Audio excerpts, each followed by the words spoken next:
Hear why I no longer teach from the stage and what I recommend instead on this episode of the Speaking Your Brand podcast.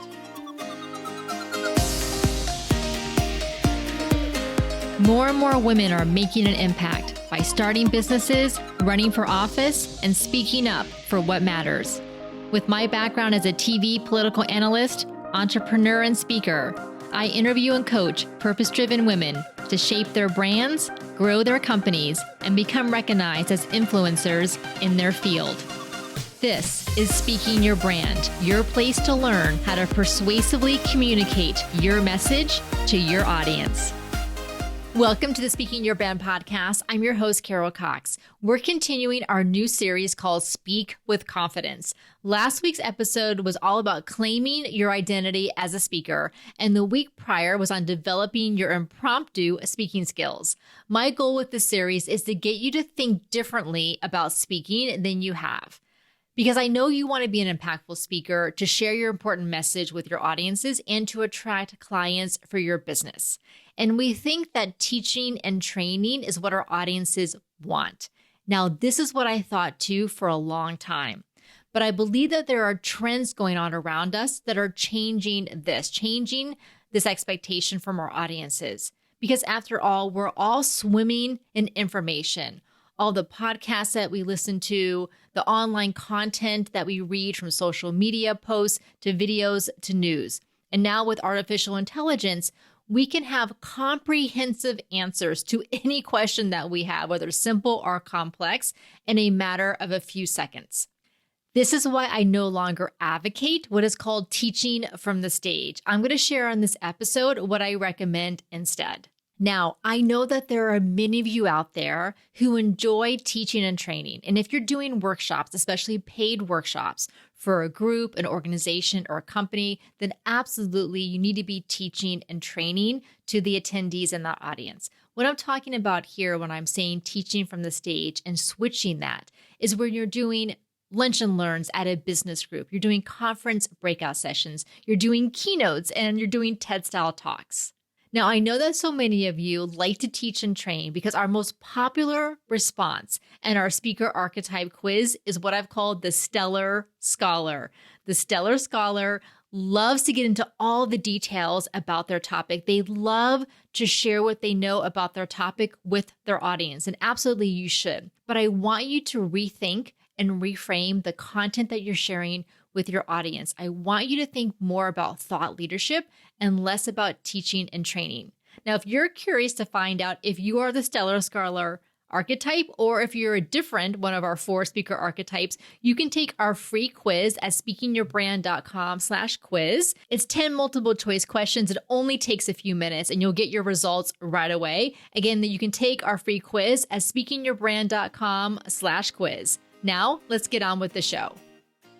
When I started Speaking Your Brand as a business in 2015, the very first thing I did as a revenue-producing activity was I hosted a half-day workshop partnering with a local women's entrepreneurship group. So they marketed the workshop to their audience, to their members, and then the members registered and signed up and paid for this half-day workshop. And during this workshop, I taught them this idea of teaching from the stage instead of selling from the stage. Now, in that era, the 2010s, this was an excellent strategy. Conferences were telling speakers that they absolutely were not allowed to sell from the stage. And you'll still hear that when you submit to conferences. They'll tell you no selling from the stage. And I absolutely understand why. Event organizers don't want their speakers selling from the stage because a lot of speakers got to the point where they were just pitching their programs, their paid programs to the audience instead of actually sharing valuable information with them. And so I started to think, okay, so if as speakers we can't sell from the stage, and again, I agree, I wouldn't want to do that. How can we still stand out and attract clients from the speaking engagements that we're doing, especially because a lot of speakers are doing speaking for lead generation? So by being the go-to expert, by teaching what you knew, that was the way to attract clients. After all, event organizers always say that they want tangible takeaways, that they want their speakers to provide the audience with tactical, strategic tips and takeaways that they can use. And as audiences, we're used to being students with our notebooks, diligently taking notes, ready for the test at the end. But of course, guess what? There is no test at the end of a conference breakout session or a business lunch and learn. So as speakers, what exactly are we doing there for our audiences? Now, interestingly, at this workshop that I delivered back in 2015, I still have the slides and I still have the workbook that I had prepared for that. And I went over at the time 3-act story structure and storytelling. So the core elements that I've been sharing with you all on this podcast and the work that we do with our clients, all those core elements were there from the very beginning. But my framing has changed. How I see the purpose of our role as speakers has changed, not only because of my development as a speaking coach, but also because of these trends that I see with all of the online information and now artificial intelligence that our audiences have. So what exactly is wrong with this idea of teaching from the stage? As I mentioned earlier, if you're doing a workshop, that is the expectation, and that's the appropriate learning environment. You generally have enough time, at least 2 hours, sometimes 4 hours, or an entire day. So as the expert, you're teaching the attendees at the workshop something in particular, and you have the time and the space to do that. And the attendees know that that's what they're showing up for. They're showing up with their notebooks, ready to take notes, because that's what they're there to learn.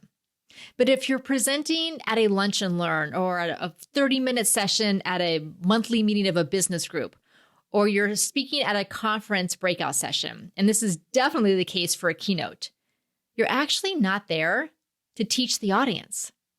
Now, you most likely have 30 minutes, maybe 45 minutes with the audience. That's really not enough time to teach them something. You're there instead to introduce something new, to get your audience to think differently about the topic, and to spark curiosity in the topic that you're presenting, and also to spark curiosity in you as that go-to expert, in you as that service provider that they can work with. I think back to some recent podcast episodes that I've done with clients. Danielle Hayden was on the podcast this past December, talking about how when we worked together in a VIP day to create her new signature talk, that we integrated thought leadership and planting sales seeds into her presentation. We completely reframed the content away from teaching and training and into thought leadership. And as a result, she has attracted more clients for her business than she ever has before. I think back to Terry DeLuca, who was on the podcast last summer of 2023. And the same thing, when we worked together in the Thought Leader Academy and her VIP day to create her talks, we really focused on storytelling and thought leadership instead of teaching and training in these speaking engagements that she's doing. And she's getting the best feedback, paid speaking engagements, and attracting clients. Let me give you an example from 2 of my talks and how I have reframed this idea of teaching from the stage. The first example is a 45-minute talk that I gave at a women's event a couple of years ago. The topic was this idea of shifting from expert to thought leader. And during that talk, I presented my thought leadership framework, these layers that build your thought leadership. Your expertise is at the bottom, then your big idea, then your personal story, and then the emotional courage to dig deep. And as I explained in that talk, and I've explained here on the podcast, most of us stop at the expertise. Maybe we'll have a big idea, but most of us do not go to the personal story, and then definitely not digging really deep into the things that reveal more about who we are, and by extension, then help the audience to understand themselves better. And that's what I was doing in that talk, helping the women in that audience understand themselves better, understand perhaps what was holding them back in their business or their career or what they wanted to do as speakers because they weren't stepping into thought leadership. I had examples from clients. I had cultural references. I asked questions of the audience. I got them to participate. And really my goal was to get them to think differently. And as a result of that talk, we got several Thought Leader Academy clients because my talk sparked curiosity in them about this idea of thought leadership, and my talk sparked curiosity in me and the work that we do. Another example that comes to mind is the Marketing AI conference that I spoke at last summer on brand voice and artificial intelligence. Now, this was a jam-packed presentation, about 45 minutes. I think I had 60 slides, maybe more than that. I do like slides. And so I showed plenty of examples of using ChatGPT to make sure that it reflects your brand voice and how to do that. But I didn't just do that. So it wasn't just teaching them how to use ChatGPT in that way. Because really, again, a conference session with over 100, 125 people in it, where you only have 45 minutes, is not the way to actually teach something that they can go learn and apply. Instead, I wanted to get them to think differently about how artificial intelligence, number one, is going to impact our brand voice, and number two, how they can leverage artificial intelligence to actually understand their brand voice better. So I took the bird's eye view of this in addition to giving them specific examples. I also engaged the audience a lot with questions. I had props that were paddles. One side had a human, the smile emoji. The other side represented AI with the robot emoji. So lots of engagement. And the feedback that I got from the attendees was that it was such an energetic and engaging presentation. They said it was excellent and really one of the best there. So I want you to think about, for the presentations that you're delivering, how can you get the audience to think differently about your topic? What is your thought leadership message? How can you spark curiosity in that topic and in you? And I also want you to think about, what is the audience there for? As I mentioned, if you are doing a workshop, the attendees know they're showing up, they're there to learn something in particular. But if you're going to a conference as an attendee, I don't know about you, but at a conference, yes, I'm there to learn new things, but I'm also there to socialize, to network, to meet new people, to kind of get the lay of the land. Like, what are different people doing related to that particular type of conference? What are the industry trends? What are the things that are on people's minds? So we're there to socialize. We're there to get the big picture. And really, we're also there to be entertained. After all, conferences should be fun, and we should be enjoying them as well. So if we're not teaching from the stage anymore, what is it that we should be doing instead? And here's what I recommend. And if you've been listening to this podcast a while, this is not going to surprise you. I want you to engage from the stage. As a speaker, you're a leader and you hold space for the audience. When we work with our clients in our Thought Leader Academy and the VIP days to create their signature talk, in Act 1 of our Signature Talk Canvas framework, we really dig into, what does the audience want? What are their goals? What's getting in the way that they see is getting in their way? And what do you see as a speaker, as the thought leader, as the expert in your industry? What do you see is really getting in the way? And what you're doing there is you're empathizing with your audience. You're validating what they're experiencing, and you're providing them with the belief and the inspiration that the change that you're presenting to them is possible. As a speaker, you're also presenting your idea. You're presenting your journey of discovery. You're helping the audience see and think about something differently and understand something, so understand your topic or understand themselves in a new way. You're also creating an emotional connection with your audience when you think about engaging from the stage instead of teaching from the stage. That emotional connection comes from going deep into your stories, going deep into those personal experiences you've had that have shaped who you are and why this topic, why this message matters for you. Right now, we're working with some faculty members from the University of California to help them craft their TED-style talks that they're going to be delivering on their academic research. So they only have 10 minutes, and we know that they have to have a really strong through line to convey their research to a general audience. And of course, as academics, they are so well versed in their scholarship, in their research. And as we're working with them, we want to make sure that those key points come across. But we're having them lead with story. We're asking them questions like, why does this topic matter to you? Why did you pick this academic topic to research out of all the different ones in your field? It has been so fascinating to hear their stories about why this topic matters to them. And as soon as they answer those questions in our workshop, and as soon as they put that story into their outlines, all of a sudden, their research comes to life. All of a sudden, as that general audience, I feel a connection to their topic and I care about their topic in a different way. The other thing with engaging from the stage is that it's really about being present with your audience there in the moment. It's not about memorizing your entire 30-minute or 45-minute talk, making sure that you have every word and every turn of phrase perfect. Instead, it's about a two-way conversation with your audience. I really see speaking as a relationship between the speaker and the audience. And I know this is kind of radical. It's very different from what a lot of speaking coaches and other people look at speaking as. But I really see this, even me sharing this podcast content with you, I really feel like this is a two-way conversation between me and you as the listener, even though I can't see you, and we're not even doing this at the same time. This is asynchronous communication.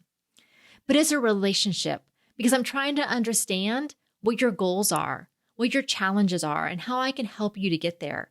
This is why I share stories and I bring on our clients so that they can share their stories and their journeys as well.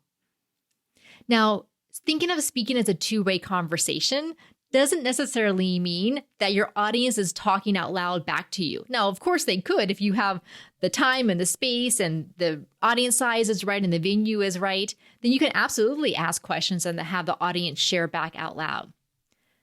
But even if they're not talking out loud, it's still a two-way conversation. Are you asking reflective questions along the way? Are you having them pause and reflect? Are you pausing and letting points sink in? And are you shifting the mood as needed for your audience, whether you need to add some humor to make it a little bit lighter? Maybe you need to bring the energy up because people are getting a little bit tired. Maybe you need to give a moment for something that's a little bit heavier in your content. Are you truly listening and tuning in to the audience and what they need? That is your role as a speaker. That's why it's so much more important that you engage from the stage than that you teach from the stage. As I've worked with hundreds of women over the years, I've seen that some of them are reluctant to call themselves speakers, which is what I talked about on last week's episode. And I think part of this is because they truly want conversations and relationships. They don't want to be what's called the sage on the stage, spouting talking points and lecturing to their audience. And I completely understand that. I think back to this book from the 1990s by Deborah Tannen. It's called You Just Don't Understand, Women and Men in Conversation. And it was on the New York Times bestseller list for nearly 4 years. And the reason I'm thinking about this is because there was an article written after the 2016 presidential election that talked about Hillary Clinton's leadership style and her speaking style. And I'll include a link to this article in the show notes, so it better reference Deborah Tannen's work. And in her work, Deborah Tannen found that women tend to emphasize what she calls the rapport dimension of communication. Women want to know, did a particular conversation bring us closer together or further apart? Whereas men tend to emphasize what is called the status dimension. Did a conversation raise my status compared to yours? Now, of course, this is a broad brush, women and men, so you can think about masculine and feminine qualities as well. And so for men, talking is a way of changing status. If you make a great point or set the terms of the discussion, you win the conversation. It's a competition. Listening, on the other hand, is a way of establishing rapport, of bringing people closer together. This is why I believe that we can give audiences more of what they want, not what we want, by making our talks a two-way conversation. We can lean into this idea that we want to build rapport, we want to build relationships with our audiences, not have a status competition where we're trying to seem like we're better because we happen to be on the stage or we happen to be standing in front of them. So as you think about your next speaking engagement, whether it's in person or virtual, I want you to really think about how can you truly engage the audience? How can you be present for them? How can you lead them? How can you listen to them while you're presenting your content to them? I think this is really going to change the relationship you have with yourself as a speaker and the relationship that you have with your audiences. If you would like to work with us, you can enroll in our Thought Leader Academy. You can get all the details at speakingyourbrand.com/academy. We also have a brand new live online workshop that we're hosting all around building your speaking confidence. You can get the details for that at speakingyourbrand.com/speaking-workshop. Again, that's speakingyourbrand.com/speaking-workshop. And all of these links are in the show notes, so you can click on them there. As a podcast listener, you save $100 on this workshop. Use the coupon code podcast100. That's all together, no spaces, podcast100. During this online workshop, you're going to learn how to use our signature talk canvas framework to prepare for any presentation, speech, or interview you have, whether you have 5 minutes or you have 5 weeks to prepare. We really want you to get comfortable with impromptu speaking as well as prepared speaking. You're also going to identify your key stories and learn how to tell a great story that's really going to help you to engage your audience and to connect with them in a deeper way. We're also going to talk about the best ways to practice and prepare, to lessen your nerves, and to deliver with confidence. You'll get training, feedback, and coaching from us so that you can quickly develop your speaking skills. Again, get all the details at speakingyourbrand.com/speaking-workshop. We're continuing our Speak with Confidence series, and next week, we're going to talk about the kind of speakers that get the best feedback and referrals, so you won't want to miss that. Be sure to hit subscribe or follow in your podcast app. Also, share this episode with a friend or a colleague who you think would benefit from it. Until next time, thanks for listening.